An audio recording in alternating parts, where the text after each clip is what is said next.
The morning sun had barely peeked through the cloudy sky when Rose pulled into the cracked parking lot of the Bluebird diner. Her old Honda made a concerning rattling noise as she turned off the engine, another problem she couldn't afford to fix. Taking a deep breath, she grabbed her worn-out bag from the passenger seat and hurried inside, her work shoes already pinching her feet. "You're cutting it close again," her manager, Mr. Parker, called out from behind the counter. His usual frown seemed deeper today.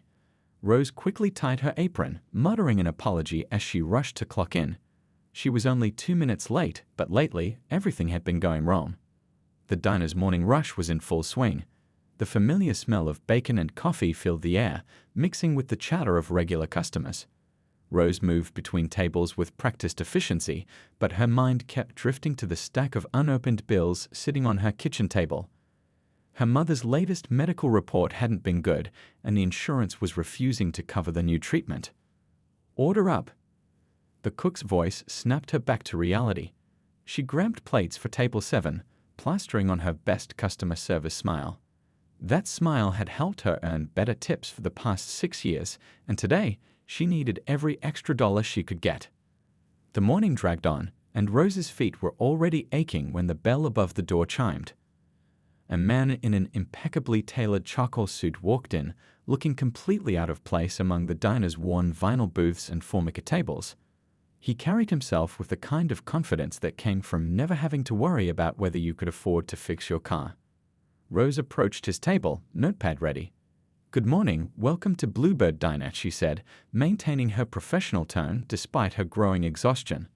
The man barely looked up from his phone, which Rose noticed was the latest model she'd seen advertised, the one that cost more than her monthly rent. "Coffee, black," he said curtly. She brought his coffee quickly, but he sent it back. "Not hot enough," he said, still focused on his phone screen. Rose reheated the coffee and brought a fresh cup. He sent that back too. By the third cup, Rose's hands were shaking slightly.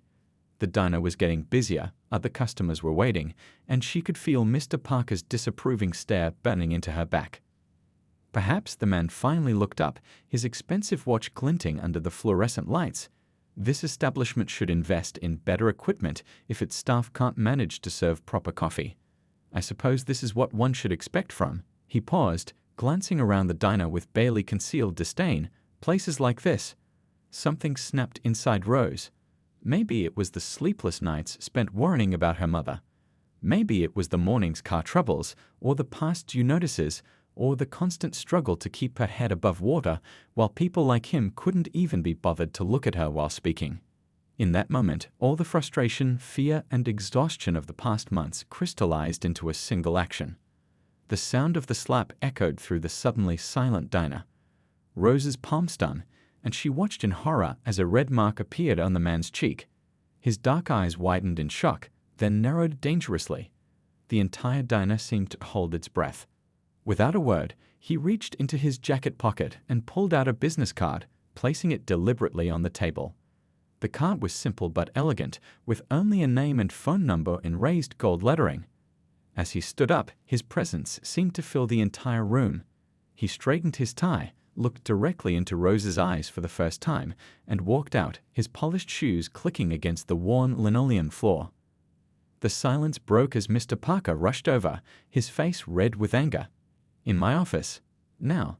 His voice shook with barely controlled rage. Rose's legs felt like lead as she followed him, knowing her life was about to change forever, but not realizing just how much.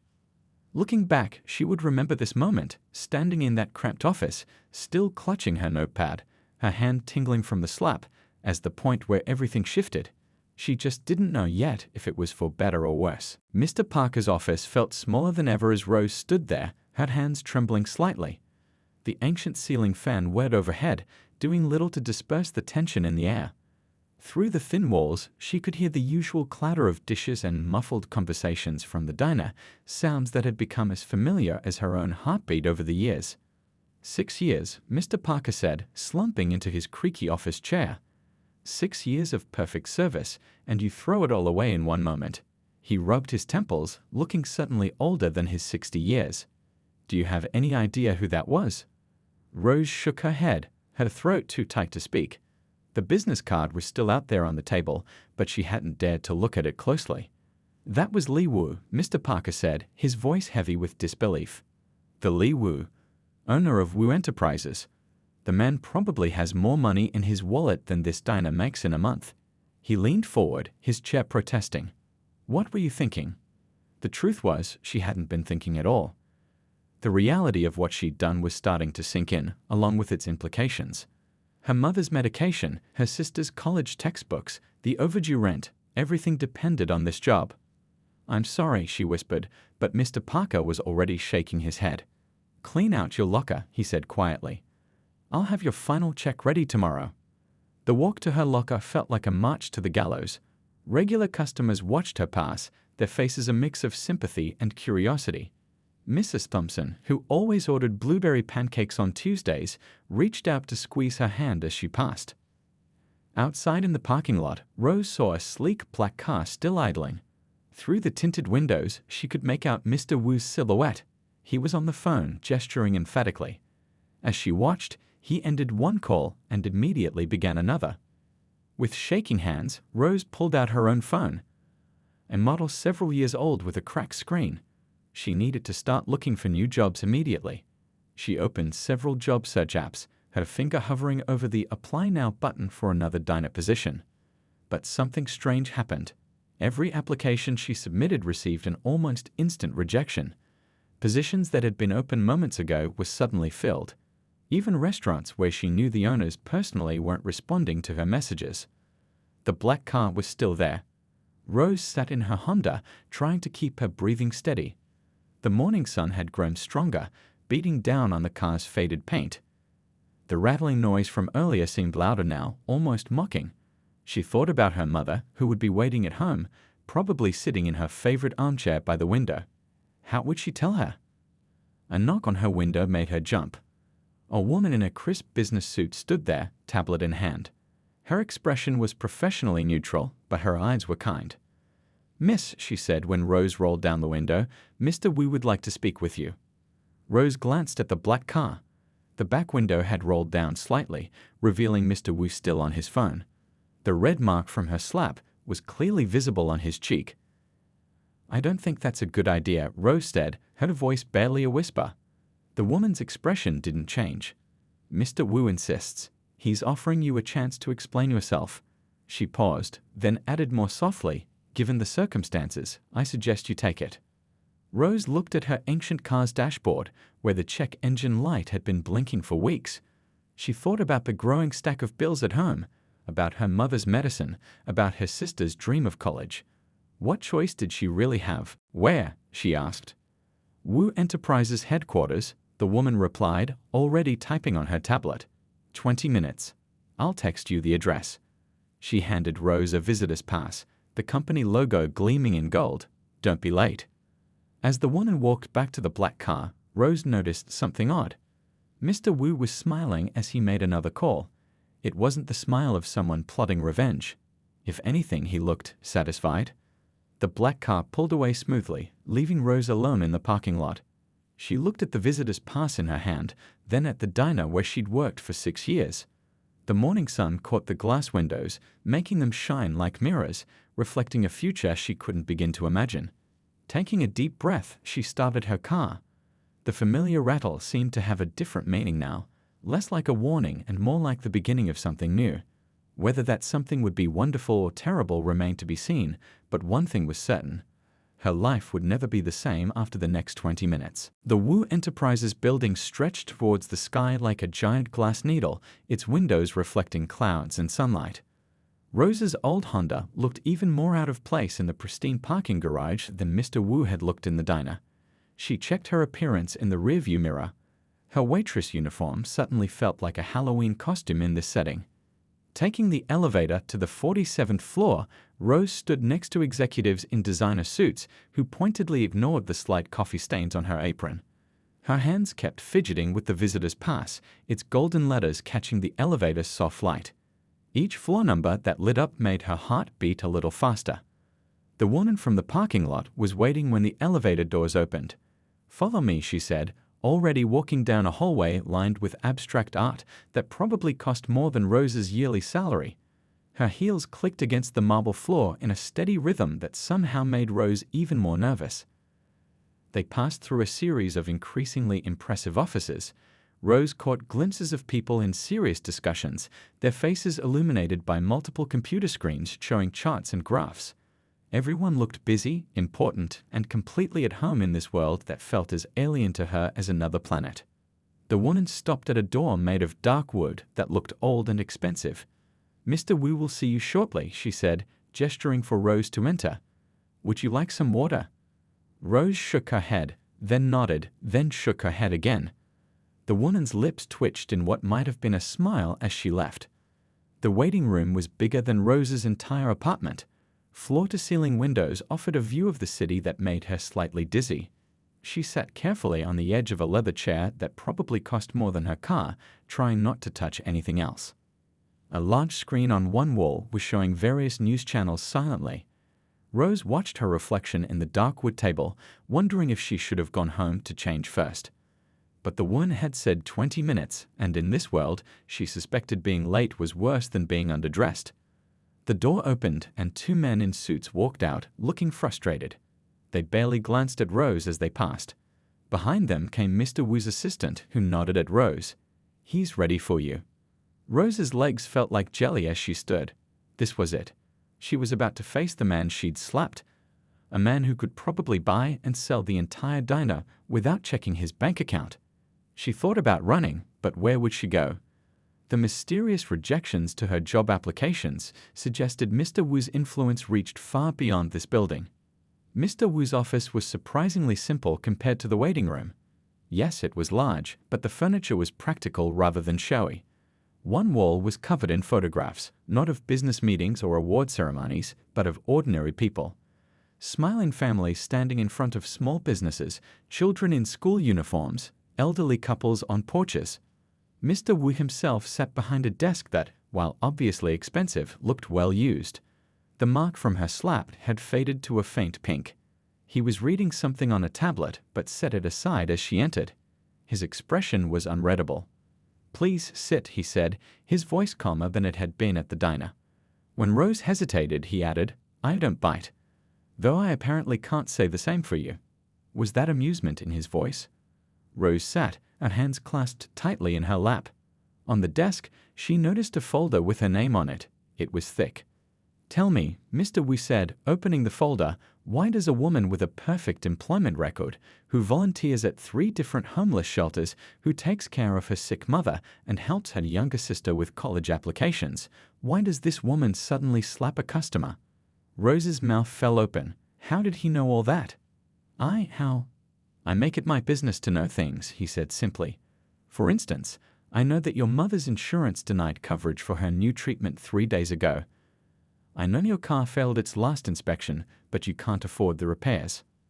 I know you've been skipping meals to make sure your sister has enough to eat." Each word hit Rose like a physical blow. She felt exposed, vulnerable, but also angry. "Is this what rich people do?" she burst out. "Dig into people's private lives for fun? Save up information to use against them when they step out of line?" To her surprise, Mr. Wu smiled. It transformed his whole face, making him look younger, more human. "No," he said, "this is what responsible business owners do when they're planning to invest in a community. I've been researching this neighborhood for months. Your diner was on my list of places to evaluate. Though I must admit, I wasn't expecting quite such an energetic evaluation from the staff." Rose's mind was spinning. Nothing was making sense. "I don't understand," she said finally. "Are you pressing charges? Are you here to threaten me? What do you want?" Mr. Wu leaned back in his chair, still with that hint of a smile. "What I want," he said, "is to offer you a job." The city stretched out behind him through the windows, a maze of possibilities and opportunities she'd never imagined. And somehow, impossibly, it felt like her life was about to change in ways she couldn't begin to imagine. Rose stared at Mr. Wu, certain she'd misheard him. The word job echoed in her mind like a bell ringing in an empty room. Outside the floor-to-ceiling windows, clouds drifted past, casting shifting shadows across the expensive carpet. I'm sorry, she said slowly, but did you just offer me a job? She gestured vaguely at his cheek, where the mark from her slap was now barely visible. Yes, he replied, standing up from his desk. He walked to the wall of photographs and pointed to one showing a group of children in front of a newly built playground. Do you know what the biggest problem is with success? He didn't wait for her answer. It makes you forget. Forget what it's like to worry about paying bills. Forget what it feels like to be treated as less than human by someone who thinks their wallet makes them superior. He turned back to face her, his expression thoughtful. That slap wasn't just about hot coffee, was it? Rose felt her eyes burning with unshed tears. No, she whispered. It wasn't. Tell me why you did it. Really tell me. Not what you think I want to hear, but the truth. The words came tumbling out before she could stop them. Because you didn't see me, she said, her voice growing stronger. You didn't see any of us. The cook who's been making perfect eggs for 20 years. The regulars who save up all week for their Sunday breakfast. My manager who gave me time off when Mom first got sick. We're all just invisible to people like you. She took a deep breath, expecting anger, but Mr. Wu was nodding. Go on, he said softly. You know what's funny? Rose continued, surprising herself with her boldness. You had the nicest clothes I've ever seen up close. Your watch probably costs more than I make in a year. But you were the rudest customer I've had in 6 years. The truckers who come in at 5 a.m., who probably have $10 to their name. They look me in the eye. They say please and thank you. They treat me like a human being. Mr. Wu walked back to his desk and pressed a button on his phone. Send in the proposal, he said. Moments later, his assistant entered with a thick folder.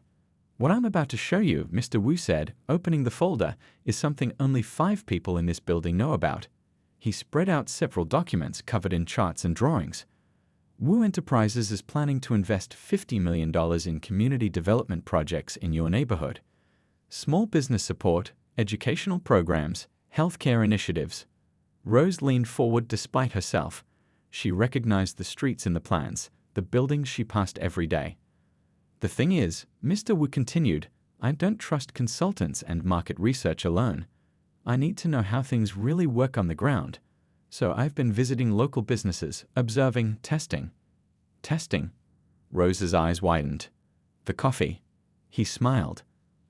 I needed to see how staff handled difficult customers. Most places, they just take it. They bend and scrape and apologize even when they've done nothing wrong. But you, he touched his cheek again, this time with something like respect.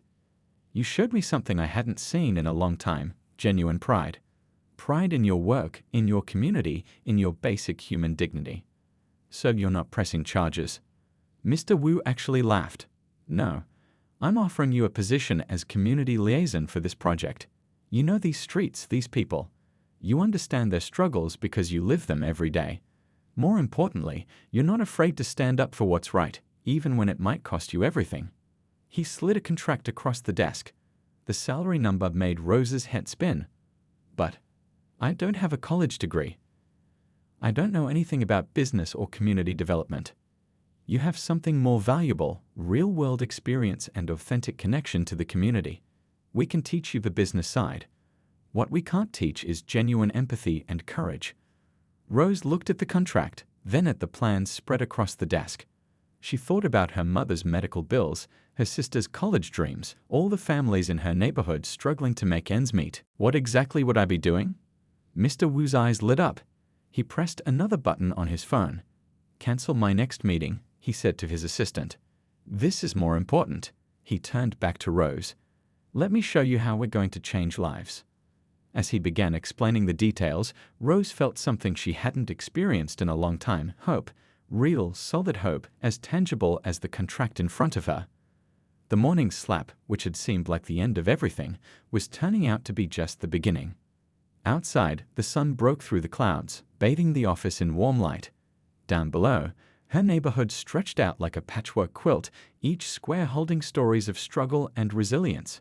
Stories she now had a chance to help rewrite. The next hour flew by as Mr. Wu walked Rose through the community development plans. Each page revealed something new. Blueprints for renovating old buildings, proposals for job training programs, Plans for a free medical clinic. Rose's head was spinning, but in a good way, like the first time she'd ridden a Ferris wheel as a kid. This one, Mr. Wu said, pointing to a familiar building outline, might interest you particularly. It was the Bluebird Diner. You're buying the diner?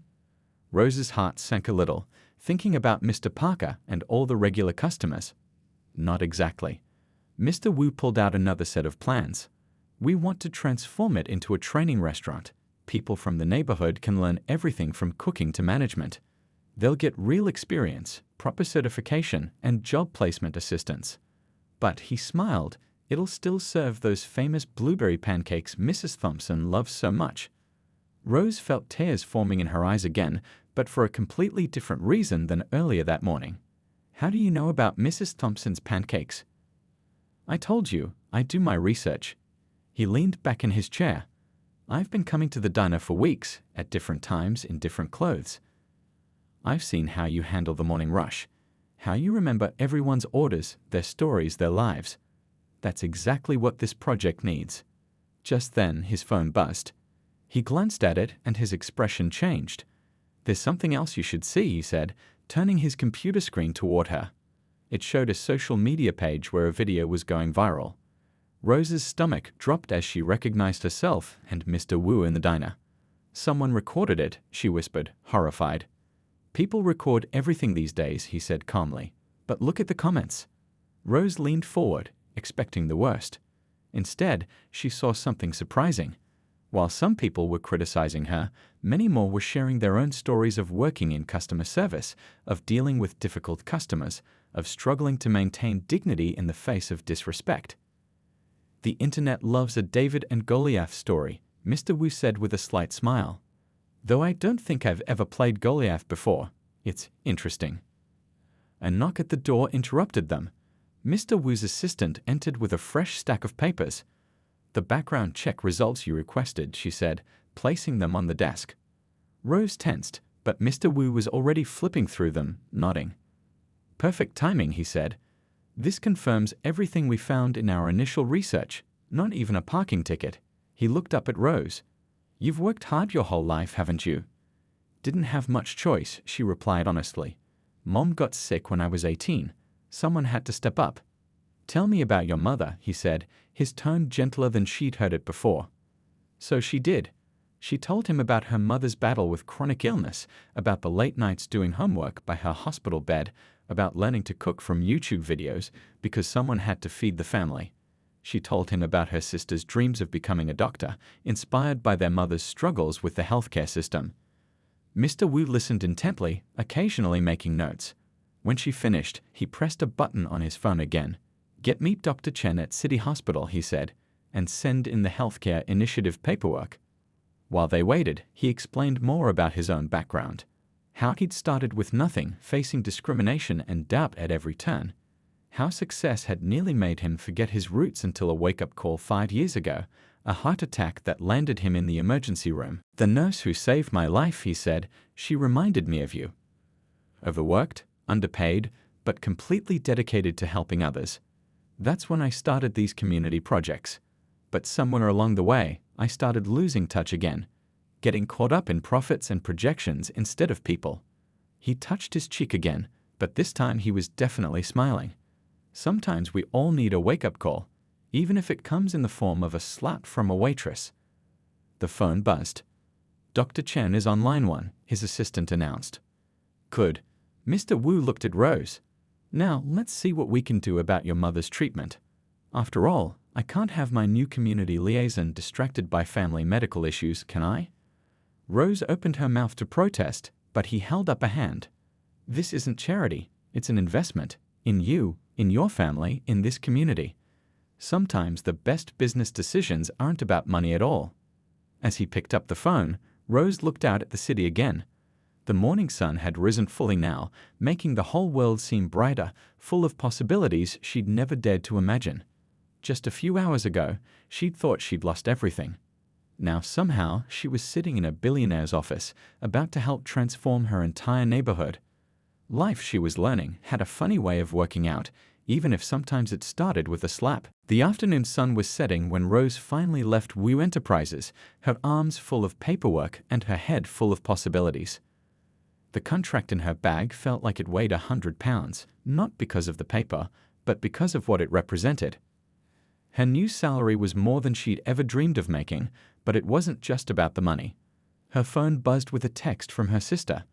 "Mom's asking where you are. Everything okay?" Rose smiled, knowing she had so much to tell them both. The drive home was different somehow. The same streets she'd traveled for years looked new, full of potential. She passed the old Thompson hardware store, mentally noting it as one of the first renovation projects.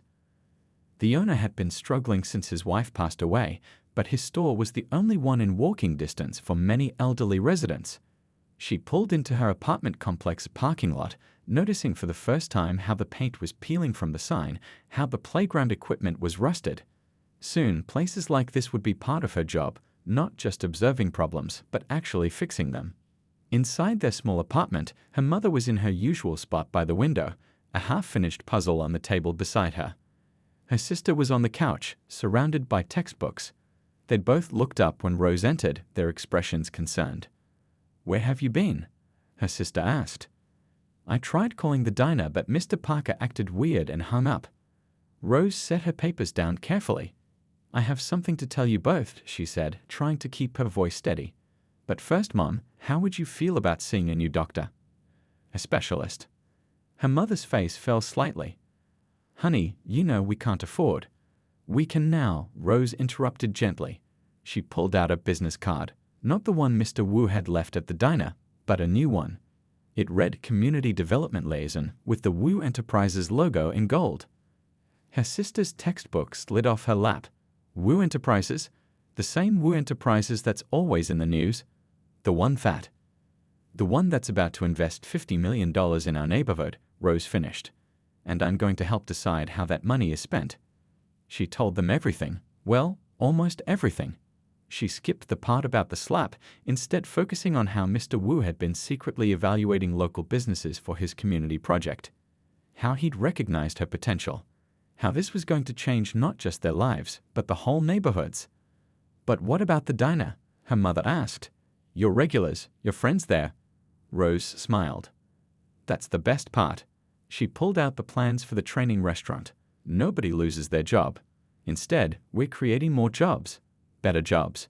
Mr. Parker will still manage it, but with better equipment, better pay, and a chance to teach others." Her sister picked up some of the paperwork, her eyes widening as she read. Free job training programs, small business support, healthcare initiatives. She looked up at Rose. "This is real? This is really happening." Rose nodded, then reached for her mother's hand. "And that new treatment the insurance wouldn't cover. Dr. Chen at City Hospital is expecting your call tomorrow morning. Mr. Wu made sure of it." Her mother's eyes filled with tears. But why?